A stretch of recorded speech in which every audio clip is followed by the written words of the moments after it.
At the end of June, Terry, Stu and I caught a train from Paisley-Gilmer Street to Weems Bay train station to set off on a wee bike packing weekend to Campbelltown. We grabbed a bacon roll and a coffee as we waited for our ferry from Weems Bay over to Rossi. Unfortunately, there was a bit of an issue with the bow door hydraulics and we were delayed for about half an hour as we waited for an engineer to come and fix it. It's probably best that we don't start down the ferry delay route though.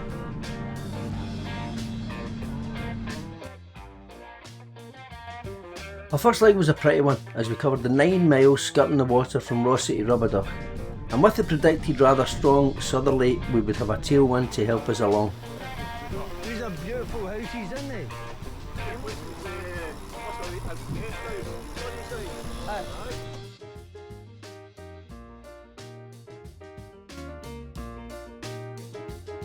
If you're enjoying this video, please give it a like and consider subscribing to the channel.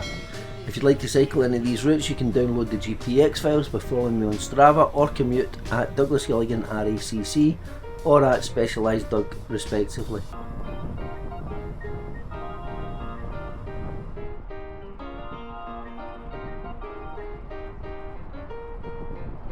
As you can see from the trees and windsock here, the wind was howling from the south, but much more on that later.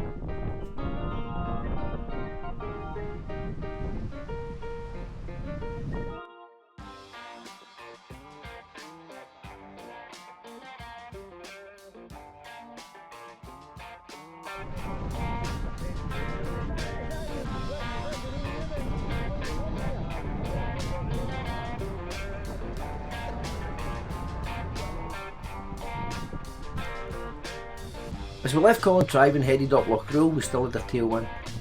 This is another pretty section, and there's a little gravel road off to the left which keeps you off the main road and runs closer to the loch. Mind this wee rolling.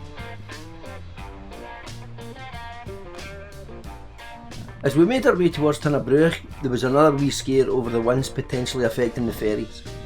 But following a website check, Terry confirmed that they were fine.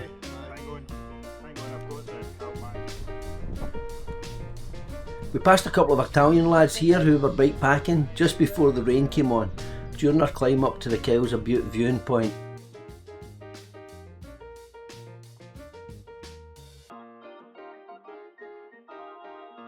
This is a beautiful spot, and it was a shame that the weather somewhat ruined our view.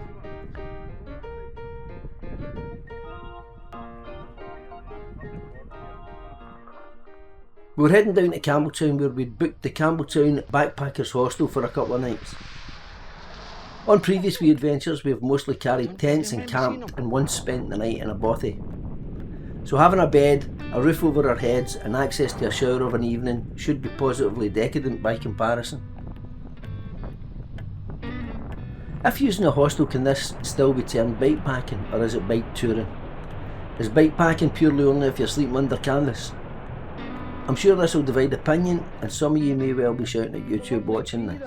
If you have one, let me know in the comments. Anyway, whatever it's called, it's very good fun.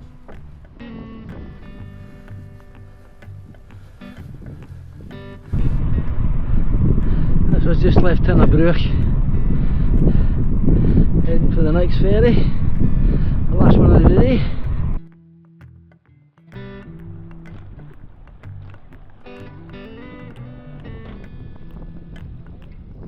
Our third and last ferry of the day was to be from Portavare to Tarbert.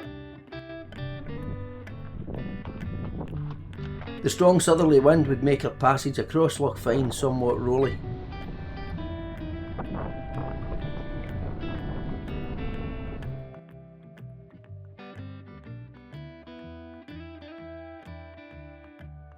On the 6th of September I'm taking part in the Sir Chris Hoy's Tour de Four charity cycle ride. I'll be cycling 56 miles dedicated to the memory of my late father and grandfather who both died with prostate cancer. So far my total is sitting at £445 of my £500 target, so if you could spare a fiver or a tenner to help me to achieve that, I'd be very grateful. If you'd like to help with my fundraising for Prostate Cancer Scotland, here is the link. Many thanks in advance and sincere thanks to everyone who has donated so far. We were certainly ready for lunch as we reached Tarbert, so we went to a small Italian restaurant and had a lovely lunch before grabbing some snacks and heading off down the Mull of Kintyre. This leg was 38 miles from Tarbert to Campbelltown, heading due south into a very strong and blustery headwind. We were running a through and off at this point, with each of us on the front for a mile at a time. It was really hard work, and whilst it's a mostly flat road, we were sometimes only doing 10 miles per hour on some of the short inclines. We popped into one of the only places in this leg to get any provisions, the Argyle Hotel. Stu got me a can of full fat Coke, which I demolished in pretty quick fashion. This really hit the mark and definitely helped give me a wee sugar lift as we made progress down the Mull.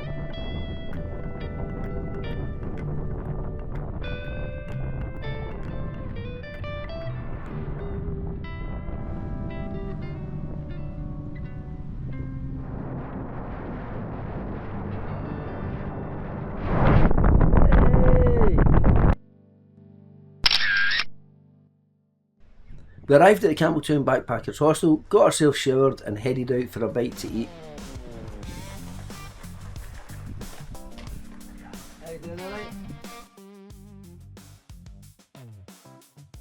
This proved a little problematic until we found the Taj Mahal Tandoori restaurant, so I was pretty happy with that result. The fare was really tasty, and following a very enjoyable curry, we popped into a wee bar for a few beers and sampled some of the local Kilkerran whiskies, which were also very nice.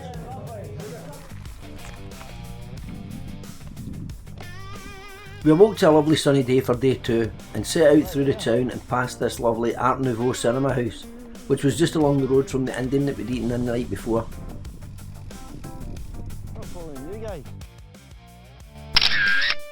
My gears appeared to be misbehaving a little, and within a mile or so my drive trained through the chain. It seemed to be a low limit issue, which I wasn't really sure how to fix, so I had to keep an eye on it every time I was grannied. The same thing then happened to Stu when his bike also threw its chain. We had some fabulous views of Sand Island as we headed towards Southend.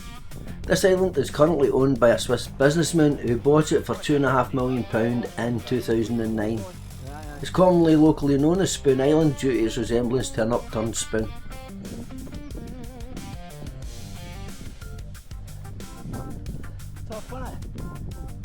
The plan for our second day was to have a more leisurely pedal, taking in the sights of the southeast of the Mull. This was primarily a clockwise loop, heading south from Campbelltown on a single track road which skirts the southeast coast for the first 10 miles or so.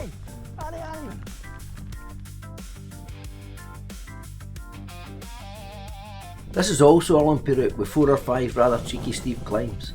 Each one of these rises over 400 feet, but you are rewarded with some beautiful views over the sea looking east and south.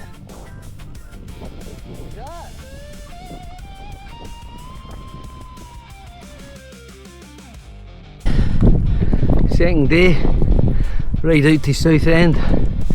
Much shorter day today. It's a toughie yesterday, funnily enough. Just as my Wahoo pinged for 1 hour, we took exactly 1,000 feet of climbing. So quite a lumpy wee single track road. Stunning views though, absolutely beautiful. And a nice day. Still headwind though, but hopefully when we turn we'll have it behind us. There weren't many opportunities for lunch on this route either, and the hotel that we had hoped to visit had shut down. We were delighted to come across the Southend Golf Club clubhouse, so we stopped in there for a bite to eat. Unbelievably, it was our club championship day, but thankfully they managed to accommodate us. We had a short climb out of Southend to the main road before making our way north. This was a nice wee road. When we hit Stewarton, we thought about heading over to Machrihanish but decided against it and took a right at the junction. This brought us back into Campbelltown quicker than we thought, and the tail of the tape for our second day was that we covered a relatively shorter 24 miles with 1,800 feet of climbing.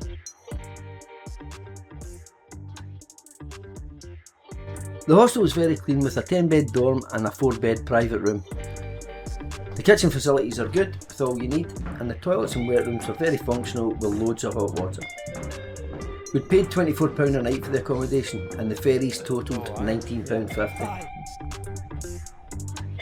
With a couple of hours in our hands, we went to have a look at the harbour area. There are some really nice sculptures down there depicting the town's seafaring heritage, links to the influence whisky has had on the area, and a memorial to those lost at sea in a maritime ferry disaster in the 1960s. Rehydration time saw us pass an hour or so in the Ardshiel Hotel. This hotel has a lovely relaxing bar with a very impressive selection of whiskies and is well worth a visit. Following a nice meal, we popped into the Feathers on our way back to the hostel. This is a fair sized pub in the square which served some decent beers and had a fair selection of whiskies as well. The World Cup was on at the time and they decorated the ceilings with the flags of all the qualifiers, which was a nice touch. Heading home on the third day, we set off early at 7:20 am. I rarely see this time in the morning these days and found it to be a rather rude start. Our route took us straight into quite a climb, but this helped to heat us up as it was a bit dreich. We knew we had around 28 very lumpy miles to get to the Cloneg ferry, which departs at 10:05. This gives an average speed of around 10.5 miles an hour to make it to the port in time. Given the route profile, this was going to be a challenging target.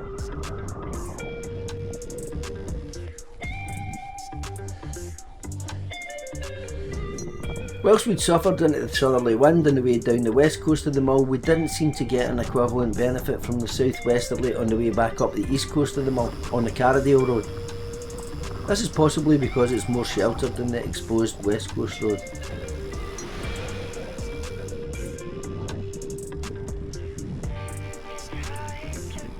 We passed a beautiful wee cottage here, and this is the view that it would have out its back windows, which is quite stunning.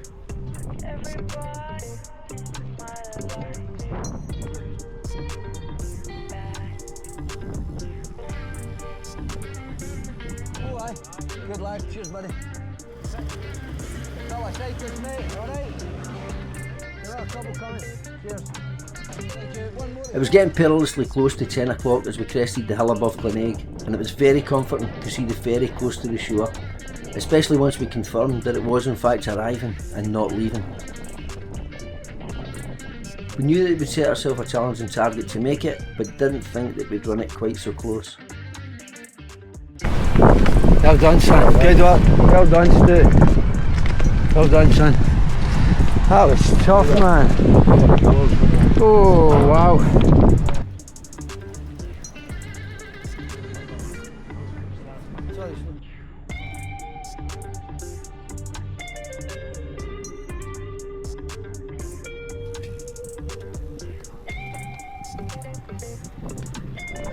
As we left the ferry, we cycled past Lachranza Castle, which sits in the bay. This 13th century castle is steeped in history, having witnessed the passing of Robert the Bruce, James IV and the not so popular Oliver Cromwell. We dropped into the Arn Distillery for a coffee before taking on our last major challenge of the day, the Lachranza climb. I jokingly asked Terry if he fancied taking either my wahoo or my backpack up the climb. To my delight, he said that he'd take the backpack. A bit baggy. Terry's very graciously taking my backpack. So I've lost a couple of kilos for the climb, fantastic. Feels amazing. Tough climb. 3 miles long. The average is only 4.4%. There's some steep bits on it. Got just over a mile to go.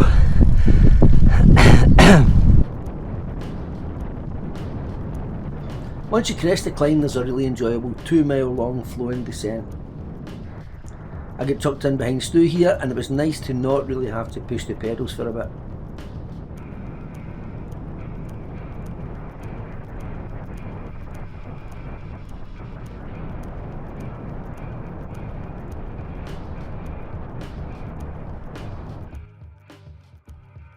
The last time we were here on the 5 Ferries route, we were met by an accident, a helicopter evacuation and a rather crabbit young policewoman.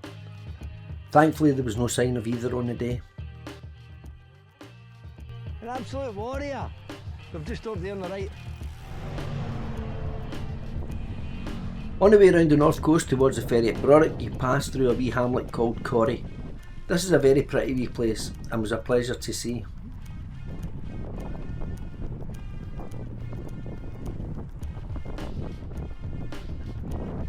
We arrived in Brodick between ferries, so we had some time to kill.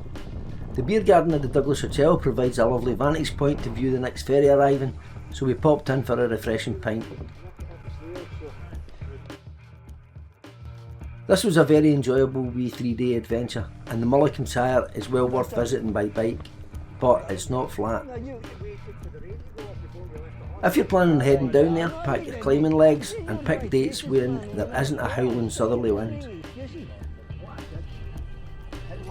Following fish and chips on the ferry, we caught the train back to Paisley Gilmer Street and cycled a couple of miles back to Terry's house.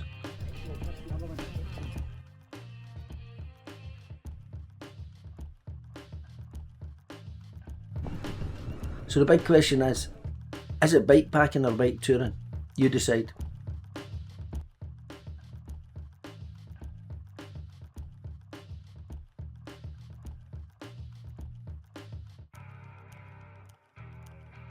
The total ride by the numbers over the 3 days was that we covered 136 miles with 9,200 feet of climbing.